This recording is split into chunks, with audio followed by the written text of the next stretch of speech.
Alors, bonjour à tous, aujourd'hui on va vous présenter une vidéo sur Apologic. On va en faire plusieurs. Donc cette première vidéo va consister à vous montrer comment créer un fichier pour vos intervenants. Alors, on clique sur intervenant, liste des intervenants. Sur le côté droit, on clique sur le petit bouton plus pour voir la fenêtre de l'intervenant. Ensuite, on renseigne le nom, le prénom, la date d'embauche de l'intervenant. Ici pour On, intervenant on laisse, c'est ça? on coche le type d'intervenant. On peut aussi stagiaire quand c'est un stagiaire. Si c'est une femme mariée, on note son nom de naissance, nom de jeune fille. D'accord. Obligatoire. Ensuite, on renseigne l'adresse de l'intervenant. Cléon Meyer, adresse du siège.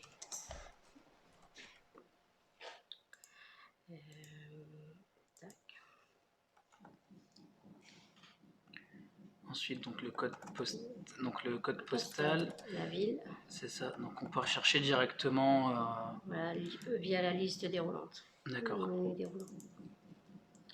Donc, renseigner le numéro de téléphone de l'intervenant pour pouvoir le contacter.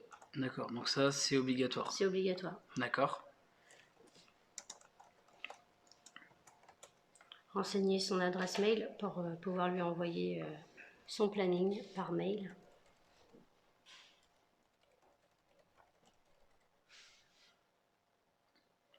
On va le faire. Voilà. Donc ensuite, les coordonnées professionnelles, c'est quoi? Alors, ça va être le numéro du téléphone s'ils ont un téléphone professionnel. D'accord. Les salariés ne sont pas concernés pour la plupart. Il faudra renseigner les informations bancaires, le RIB, pour pouvoir payer son salarié. D'accord, donc on clique sur informations bancaires, ça s'ouvre directement et il y a juste à remplir le code banque, le BIC, la clé, etc. Ok. Voilà. Donc on valide.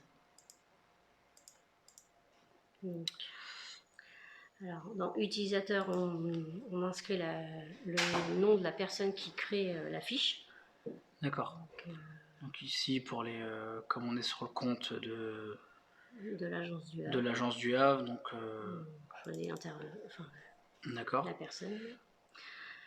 Ensuite, les cages intervenant, référent, responsable de dossier, ça c'est si demain la nouvelle personne est intervenant, référent ou responsable de dossier, il faut cocher. Le reste en dessous, on n'y touche pas. On n'y touche pas. On peut sélectionner un responsable hiérarchique. D'accord. Quand il y a une assistante et un responsable d'agence. D'accord. Ensuite, il faut renseigner les informations, donc la date de naissance, le lieu de naissance. Très important. Pour pouvoir faire, ça facilite aussi la DPAE. D'accord. C'est les informations qu'on a besoin. Donc ça pour la déclarer auprès de l'URSSAF, on a besoin de ces informations-là, donc il faut les renseigner dans la fiche apologique. D'accord.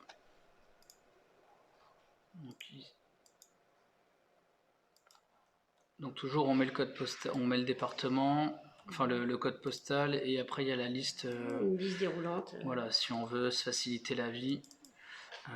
Ok. Voilà, donc le département, le pays de naissance. Donc pareil, on a une petite liste. Donc là on est bien sur le pays de naissance, voilà, qui peut être différent de la nationalité. Qui sera en bas. Numéro de sécu, donc là c'est ce qu'il y a inscrit sur la carte vitale. Sur la carte vitale. Ensuite sur la calculette qui nous calcule en fait la clé, c'est ça? Voilà, c'est ça. Voilà. Pour si on l'a pas. Voilà, c'est ça. Donc le sexe, ok. La situation familiale qui est obligatoire. Voilà, renseigner. À renseigner. Donc, on va mettre célibataire.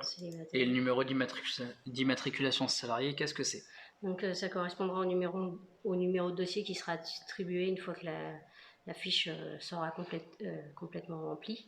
Il faudra revenir saisir le numéro d'immatriculation du salarié. Donc ne pas oublier, une fois qu'on a créé la fiche salariée, revenir dedans et en principe, le numéro de dossier ici sera affiché et il faudra le recopier. De toute façon, on va le faire après.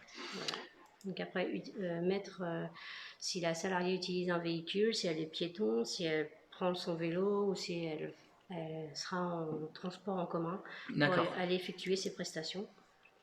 Donc ensuite, on met la nationalité de la salariée. Donc, ici, France. Donc la codification UE, bah, si c'est France, ça se met tout seul. D'accord. Voilà, si la salariée est étrangère et qu'elle n'est pas née en Europe, il faut mettre reste du monde. D'accord, donc il y a deux choix, soit Voilà. France, soit reste du monde. Voilà, donc On va faire un exemple. États-Unis par exemple, on a Ah oui, d'accord. ressortissant UE, De l'Union Européenne, voilà. ressortissant EEE et ressortissant hors Union. Voilà. Ok. Ça marche. Ensuite, à droite, bon, la photo. La photo, soit on la télécharge. Voilà. Donc si on clique dessus, ça nous envoie là on aura vers le dossier et on invite fortement à le faire. C'est toujours plus facile aussi pour les assistantes en agence. Si demain elles ont quelqu'un au téléphone, elles veulent savoir à qui elles parlent, etc. Ouais. Ou s'il y a une nouvelle personne, c'est bien de télécharger la photo. Et enfin, le rang de naissance, ça on n'y touche pas. C'est ça exactement. Donc une fois que la première partie est remplie, on clique sur continuer. Ça va nous dégriser toutes les autres options de la fiche. donc les options qui vont être ici, là actuellement vous ne pouvez pas, et lorsque on clique sur continuer, en principe, là on peut y aller. D'ailleurs on voit que le numéro de dossier s'est créé, donc on va aller le remplir, directement. On met la lettre. Oui. Okay. Donc ensuite, il faudra aller dans qualification. Ici, on pourra ajouter tous les diplômes que la salariée a, en fait. Donc, inscrit sur son CV. Il faudra qu'elle nous ramène une photocopie de tous ses diplômes. C'est obligatoire dans les dossiers des salariés. D'accord. Donc pour mettre les diplômes, comment tu fais? Alors, à droite, c'est le même système que pour la fiche intervenante. On clique sur le petit plus. Voilà, notre intervenant. Ça, c'est le nom de l'intervenant. Le nom de l'intervenant, on choisit le diplôme. Il y a déjà une liste pré-remplie. Il suffit juste de choisir le diplôme de la salariée. Donc là, on va partir du principe qu'elle a un BEP ou un CAP ou autre. Voilà, et là, la date d'obtention du diplôme. D'accord. Qui est aussi importante à mettre. Ça permet de voir combien elle a d'ancienneté d'expérience dans son travail. D'accord. Voilà. On peut cocher diplôme principal si c'est le cas ou pas, si elle a fait autre chose, et éventuellement une case commentaire. Voilà, c'est ça exactement. Ensuite, on clique sur valider et la ligne du diplôme apparaît. Ensuite, on a un cadre compétences. Donc là, il faut cocher toutes les compétences que la salariée est capable de faire. Donc ça peut être en lien avec son diplôme ou ça peut être lié à de l'expérience professionnelle qu'elle a déjà eue. Donc il suffit de cocher en fait tous les types de... Ça permettra de faire des recherches pour savoir si elle peut aller chez des clients ou d'autres. D'accord. Du coup, ça aussi, c'est vraiment important de le mettre pour plusieurs raisons. D'ailleurs, par rapport à nos statistiques, ça permet de savoir pas mal de choses. Puis la deuxième raison, tu me le disais tout à l'heure, c'est lorsqu'il y a une intervenante ou un intervenant qui ne peut pas intervenir, on peut après rechercher par filtre, j'ai besoin d'un intervenant qui fait l'entretien de la maison, et ça affiche ceux qui sont dispo, c'est ça? Disponibles, exactement. D'accord. Ok, donc on va passer à la suite, donc suivi du temps de travail. Donc ici, il faudra aller sur le côté droit, toujours avec le petit plus, pour créer le contrat de travail en fait. D'accord. Dans Apologique. Donc ici... Donc, voilà, ça nous ouvre une fenêtre. Donc, en haut, type de contrat, on choisit le type de contrat, donc CDD, CDI. D'accord. Sans contrat de travail, c'est pas possible. Tous les salariés ont un contrat de travail. Donc c'est soit CDD, soit CDI. Voilà. Ok. Donc ici, en date de début, on met la date de début du CDD. Donc, on va mettre la date d'aujourd'hui.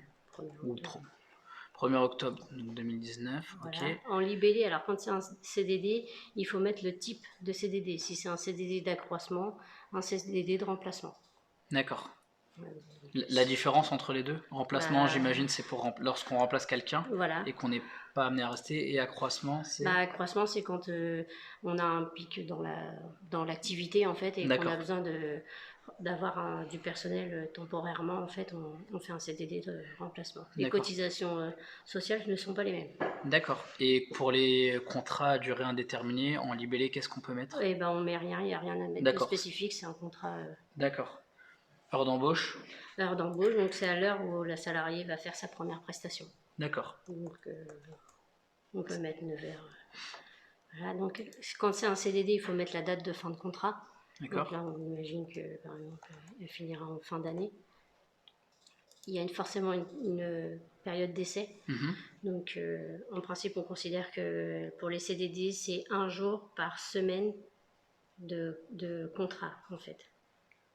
Alors, Si la salariée est là pour 8 semaines, elle aura 8 jours de période d'accord. d'essai. Donc, elle commence le premier, donc bah, ça va jusqu'au 8, sa période d'essai. D'accord. Voilà, donc après on met 8 jours ici, forcément. Et ici on pourra aller choisir après, comme là on est dans un CDD de remplacement, choisir la salariée remplacée. D'accord. Donc dans toute notre liste, on récupère la salariée qui est absente en fait, puisque c'est noté dans le contrat de travail quelle salariée elle va remplacer. D'accord. Ensuite on choisira le motif de pourquoi elle remplace la salariée. Donc ça peut être de l'absence maladie, congé parental ou un congé exceptionnel, les D'accord. congés payés. Donc voilà. En type d'emploi, eh ben, on prend l'emploi que la salariée Donc d'accord, si elle remplace. était Aide à de domicile. domicile ou Voilà, autre, c'est ça. ou responsable d'agence, ou peu importe, mais ça aussi il faut les renseigner. Voilà, c'est ça. C'est D'accord. important de renseigner. Ça permet aussi les types de postes de savoir ce qu'elle a le droit de faire D'accord. Ah chez oui, les d'accord. clients. Et après, ici, ben, on peut préciser, on peut mettre des informations complémentaires. D'accord. Je vois qu'il y a une partie déplacement. Qu'est-ce que c'est déplacement? Est-ce qu'il y a une obligation de le remplir ou Non, pas? il n'y a Ça, pas c'est plus d'obligation éventuellement de... pour Ouais. les responsables, j'imagine, Voilà, c'est d'agence, ça. là où ils peuvent être amenés à travailler, Voilà, mais c'est pas ça. pour les intervenantes. C'est ça, exactement. D'accord. On met son responsable paye. Oui, on peut, si on connaît le nom, si la fiche est créée. Je suis pas dedans. D'accord. Donc là, c'est le responsable paye en principe pour chaque intervenant. Donc on met qui dedans? C'est les personnes qui sont Bah, vers lequel elles vont pouvoir se retourner si elles ont un souci sur la paye. Donc en général, c'est leur responsable d'agence. D'accord. Donc là ici, c'est le responsable d'agence Voilà, c'est ça. qu'on met. Et là, je vois numéro de contrat, numéro d'export paye. Alors Qu'est-ce que c'est? ça c'est quand on est amené à faire de l'export pour tous les bulletins de salaire, pour pouvoir créer les bulletins de salaire, c'est un numéro que Apologique va créer automatiquement. D'accord. Donc ça, on n'a pas à le remplir. On n'y a pas la main de toute manière. D'accord. Ok, très bien.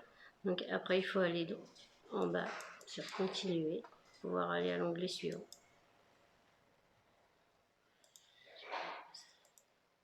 Donc, ici, on sélectionne Oui, le d'accord. type de contrat. Ici, on met le poste. D'accord, donc on a oublié. Donc après avoir rempli général, Voilà, on va dans historique. voilà, On on remplit. remet le type de contrat, le type de contrat, l'emploi de la salariée. D'accord. Donc c'est ici aussi où on va mettre le nombre d'heures que la salariée va effectuer par mois. D'accord. Voilà. Une salariée à temps partiel peut faire jusqu'à 104 heures par mois. Enfin, D'accord. au minimum 104 heures par mois. Et on voit que ensuite ça se calcule. Ça va se calculer automatiquement quand on aura. Il faut noter le salaire à maintenir, c'est le taux horaire auquel la salariée va être payée. D'accord. Voilà. Ancienneté dans la grille, il faut le renseigner aussi, ça correspond à la date d'ancienneté de la salariée. Donc c'est important parce que ça permet de calculer sa prime d'ancienneté quand elle a plus de 2 ans et elle a le droit, son taux horaire est augmenté. Donc ça va se calculer tout seul si on met bien la date d'ancienneté dans l'entreprise. D'accord. Donc pour les personnes, là c'est pas le cas parce que du coup on est dans un CDD et en plus elle est nouvelle, mais du coup pour les personnes qui ne l'auraient pas fait, il faut repartir dans les fiches des intervenantes et renseigner donc l'ancienneté pour que ça calcule. Voilà. D'accord. Je vois qu'il y a le niveau ici, c'est... Ça par rapport à son type de poste, elle est assistante de vie 1, niveau donc 1, c'est donc ça se niveau met 1. automatiquement. Voilà, si elle avait été assistante de vie 3, elle aurait été niveau 4. D'accord. Ensuite, en dessous, on voit Ensuite, un modèle de paye. modèle de paye, alors ça c'est le type de contrat, enfin de comment elle est payée, donc elle peut être annualisée ou elle D'accord. peut être mensualisée. Donc là, ça va Donc, dépendre de l'agence. voilà, c'est ça, ça dépend de l'agence. D'accord. Donc on met admin non cadre Fillon. Donc, non cadre Fillon parce qu'elles ont le droit de l'exonération Fillon et de l'exonération aide à domicile. D'accord. Ensuite, on choisit le mode de règlement de la salariée. Soit elle est payée par virement ou par chèque. Plus souvent, c'est par virement. D'accord.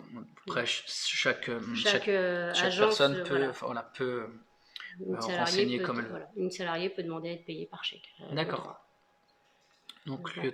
ensuite, lieu de travail, c'est.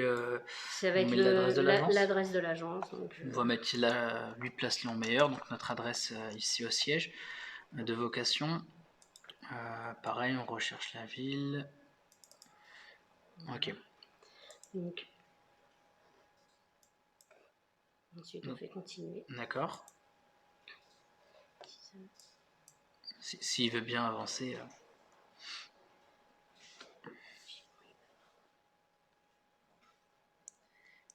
Il est un peu lent, c'est pas grave. Tu veux que je te le rapetisse? Alors attends. Hop. Ah, non, il veut pas. Bon. Alors en tout cas, il est passé à la suite, c'est pas très grave. On a la partie. Donc là, du coup, quand on a fait valider, on voit que dans modalité, il y a des choses qui se sont mis, des scènes, etc. Voilà. Ça, on n'y touche pas en principe si on a bien en rempli. fait, il faut cocher si c'est un temps partiel ou un temps plein. Donc un temps plein, c'est 151h67. Du moment où le nombre d'heures du contrat est inférieur, ça sera un temps partiel. D'accord. Et si on dépasse, il se met automatiquement. Ça se mettra à temps plein. D'accord. Parce qu'on n'a pas le droit de dépasser bien sûr. le temps plein. Donc après, il est obligatoire la mutuelle pour tous les salariés. D'accord. De proposer la mutuelle, c'est une obligation légale.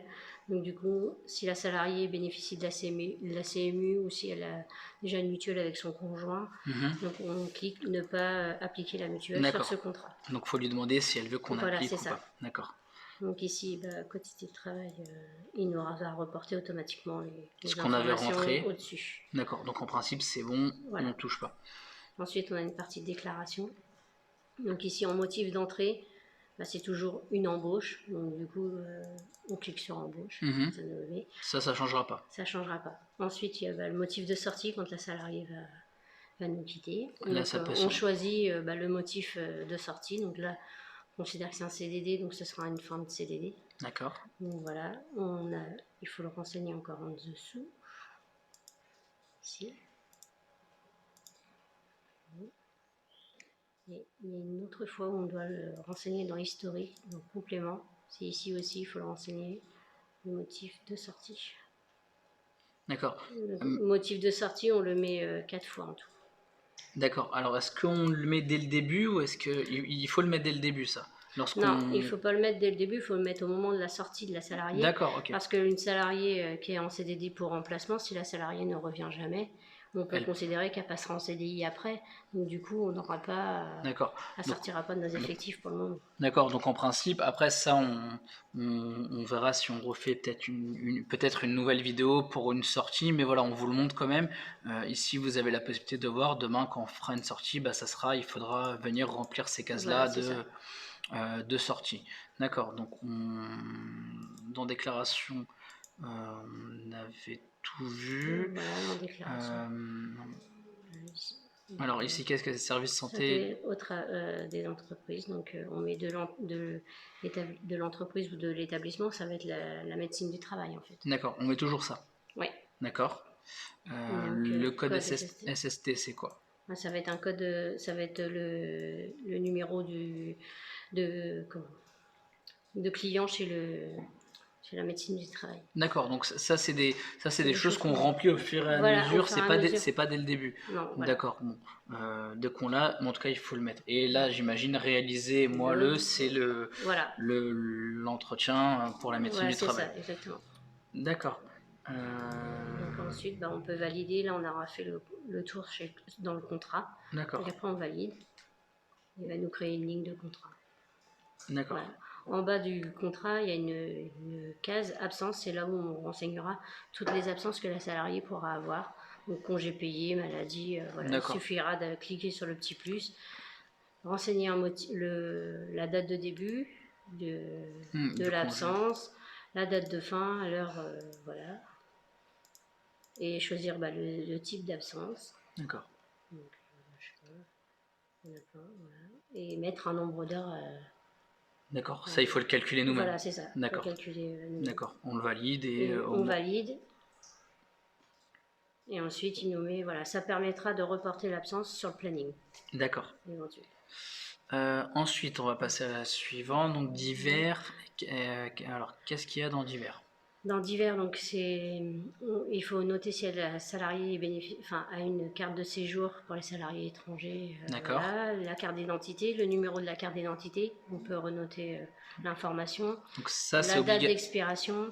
Ça, c'est obligatoire dès le Bah début oui, de la création. voilà, Carte d'identité ou passeport. Voilà. Et le titre à de remplir. séjour aussi, ça permet de voir si la salariée a bien un titre de séjour et a le droit de travailler en France. D'accord. Donc expiration. L'expiration. Ici, on peut cocher si la salariée est reconnue travailleur handicapé. D'accord. A une reconnaissance travailleur handicapé, on coche handicap, on met le pourcentage. En fait. Donc ça, c'est avec sa carte, j'imagine. Voilà, c'est ça, là, un document de travailleur handicapé. Donc après, si la salariée utilise un véhicule, il faut cocher utilise un véhicule. Il faut mettre le type de véhicule qu'elle utilise. D'accord. Le plus souvent, c'est automobile. Et la puissance de sa voiture, en fait. D'accord. Il faut qu'elle nous donne la photocopie de sa carte grise. D'accord. Et de son attestation d'assurance voiture. D'accord. Et la photocopie de son permis de conduire aussi. Donc ça, donc ces 3 documents, permis de conduire, attestation d'assurance et carte grise du véhicule. À conserver dans le Ça, dossier. c'est le franchisé ou le responsable d'agence qui doit créer un dossier et le mettre. Voilà. Sur Apologique, on ne les rentre pas, hormis la puissance et le compteur kilométrique. On peut le demander. On peut le demander, mais il n'y a pas d'incidence. Il n'y a pas d'incidence. D'accord. Là, je vois qu'il y a remédecine du travail, ça veut dire qu'il faut renoter la date. Voilà, la médecine du travail. Donc, logiquement, la médecine du travail, c'est après rempli. Il suffira d'aller la rechercher, de la sélectionner. D'accord. C'est la même que précédemment. D'accord. Et après, on pourra mettre, quand la salariée fera une visite médicale, ça peut être une visite médicale, donc dans le type de visite, ça peut être embauche, suite à un arrêt maladie, voilà. D'accord, donc toutes les visites médicales doivent être renseignées ici. D'accord. Voilà. Ensuite, pas besoin de cliquer sur valider pour passer à la suite. Non. Non. Si on l'a peut-être pas dit, mais du coup, si on clique sur valider ça va nous en bas à gauche, ça sort de la création de. C'est ça, exactement. D'accord. Donc toujours passer, vous n'êtes pas obligé d'enregistrer, on peut passer à l'étape suivante. Dans l'environnement, il faut créer en fait tous les membres de la famille de l'intervenante, en fait. Notamment, c'est important quand il y a des saisies sur salaire. D'accord. On a un barème à respecter en fonction du nombre de personnes à charge. Donc, pour être sûr d'avoir toutes les informations directement quand on reçoit le document, ça évite de devoir redemander à la salariée. D'accord, voilà. Donc il faut le demander vraiment dès le début. Voilà. Alors, je vois que déjà, on va en haut, titre. Donc, oui, d'accord. Donc c'est madame, voilà, c'est ça, monsieur, le nom, prénom, ça ne change pas. Date de naissance, ensuite le lien. Voilà, donc il faut vraiment rentrer tout le monde. Donc imaginons, on prend une mère de famille qui vient travailler chez nous. Donc il faut renseigner son conjoint. Son conjoint, ses enfants. Ses enfants. Pas besoin de mettre ses parents, non. Ça va juste se limiter au conjoint et aux descendants. Voilà, c'est ça exactement. À toutes les personnes qu'elle peut avoir à charge. Si elle a par exemple sa mère à charge, parce qu'elle est en situation de handicap, il faudra la noter aussi. D'accord. Je vois que après, oui, il y a amis, etc. Mais ils peuvent ne pas être à charge aussi. Voilà, c'est-à-dire si elle a des enfants, mais qui sont plus dans le foyer, par exemple. Voilà, c'est ça, exactement. D'accord. Ok, donc ensuite, c'est les renseignements classiques, ville, mail, contact privilégié, c'est quoi? C'est en cas d'accident, j'imagine? Voilà, c'est ça, en cas d'accident. Personne à contacter, on va dire. Personne à contacter. D'accord. Voilà. Après, ensuite, donc les informations... on peut avoir besoin du numéro de sécurité sociale du mari, par exemple. Donc, ça peut arriver. D'accord. Donc, à ce moment-là, on le met ici en fonction de ce qu'on aura rempli au-dessus. Et après, il faut cliquer sur valider une fois qu'on a... pour les enfants, on coche s'ils sont scolarisés ou pas. D'accord. Ça marche. Donc ensuite, on clique sur Ben, valider. Là, on va pas le valider, donc mais donc ça se après, crée ici. voilà, ça nous Et on crée. peut les modifier Voilà, par la suite. D'accord. exactement. Dans le suivi des contacts, en fait, c'est à chaque fois quand on enverra le planning, par exemple, à notre intervenante, Mhm. et ben ça se mettra ici, comme quand on lui a envoyé un planning D'accord. à telle date, voilà. Donc c'est la preuve que On a bien le fait, responsable voilà. ou le directeur a bien fait son travail et a envoyé le planning. Voilà. Ça se met automatiquement quand on envoie les plannings ou c'est à nous de venir rentrer à chaque fois Je le... pense que c'est à nous de devoir venir le rentrer à chaque fois. Donc en fait, on met ici et puis on crée un contact en fait. D'accord. Voilà. Et on remplit tous les éléments, voilà. Commentaires, actions, commentaires de traitement. Ça peut être aussi quand la salariée elle appelle pour signaler un problème chez un bénéficiaire. On peut le mettre aussi. D'accord, donc en fait, Voilà. c'est tous les contacts Donc, que l'agence va avoir voilà. avec son salarié, il vaut mieux les mettre. Voilà. On vous recommande de les mettre pour avoir aussi une traçabilité de ce que vous vous êtes dit Des échanges avec tous et les des intervenants. échanges. D'accord. Donc on a des petites icônes à cocher, Oui. téléphone, voilà, si on a un Fax, fax, courrier, mail. mail, voilà. D'accord. Ok, très bien. Euh, Donc on a eu ensuite le Le planning. planning, bah, ici, ce sera. Ici, on met les indisponibilités des salariés. Donc c'est D'accord. ce qui va correspondre aussi au contrat de travail. C'est obligatoire de les noter. Et on est obligé de noter des plages d'indisponibilité des salariés. D'accord. Si la salariée ne peut pas travailler le mercredi après-midi, on le met ici. Ça permet si on a besoin d'un remplacement le mercredi après-midi, de ne pas la contacter alors qu'elle n'est pas censée travailler ces jours-là. D'accord, parce que ça fera aussi l'objet d'une vidéo pour les plannings et lors des remplacements. J'imagine que ça se met automatiquement si on a besoin de faire un remplacement le mercredi après-midi. Dans ce cas-là, Voilà, ils si vont elle, pas nous on l'a mis en indisponibilité, ça ne l'affichera pas et C'est ça. donc ça vous évite aussi de perdre du temps derrière. Donc mieux c'est rempli, plus vous allez gagner de temps dans votre gestion de personnel et de planning. Après, incompatibilité, donc du coup, c'est ça peut être par rapport à un client. D'accord. Voilà. Donc si demain On sait que la il y salariée, a eu un souci voilà, avec un client, et ben, on va mettre en compatibilité avec ce client-là. Comme ça, si le client a besoin de quelqu'un, bah, on est sûr qu'on la mettra pas parce que c'est pas compatible. lors d'un remplacement, c'est sûr que cette personne-là ne pourra pas. Voilà, D'accord, donc on va remplir le numéro de client en fait, à demander voilà. par et ok, d'accord. Donc ok, ça on peut passer. Ensuite, la télégestion. Est-ce que lors d'une création de Non, CAD, il n'y en là, a pas besoin? ça, il n'y en a pas On en besoin. reparlera plus tard lors d'une autre vidéo aussi. On compte en faire quand même pas mal pour vous. Mais là c'est pas l'objet. Dans documents, qu'est-ce qu'on peut mettre? J'imagine c'est les pièces jointes qu'elle doit rapporter. Voilà, c'est ça, ce qu'elle est Donc censée avoir. la carte d'identité, La, photocopie de la carte photocopie, d'identité. les diplômes, ça peut être le permis de conduire, D'accord. voilà. Et en dessous, je vois qu'il y a paramètres libres. Ça, est-ce qu'il y a une utilité Non, ou... on va Non, pas. donc on les met que en haut dans document. Voilà, c'est Paramètres ça. libres, on va laisser, on ne remplit pas. Et enfin, le dernier onglet qui est qualité. Donc ça, Donc, c'est par rapport à donc une évaluation évaluation de fin fin d'année. d'année, voilà. S'il y a des remarques ou des choses, on peut les mettre D'accord. Ou dedans. éventuellement une réclamation. Encore une Voilà, fois, c'est l'idée ça. c'est d'avoir tout répertorié. Voilà. Et donc, une fois que c'est fait, on clique Sur valider. sur valider et la fiche se crée automatiquement. Et à l'appareil ici. Donc elle apparaît ici. Ok, très bien. Bah écoutez, bah, je pense que c'est tout. On sera amené à faire d'autres vidéos. En attendant, on vous laisse profiter. Elle est un peu longue, mais on veut que ce soit des vidéos complètes. S'il manque des choses, n'hésitez pas à nous en faire part. Et je vous dis à la prochaine pour une prochaine vidéo.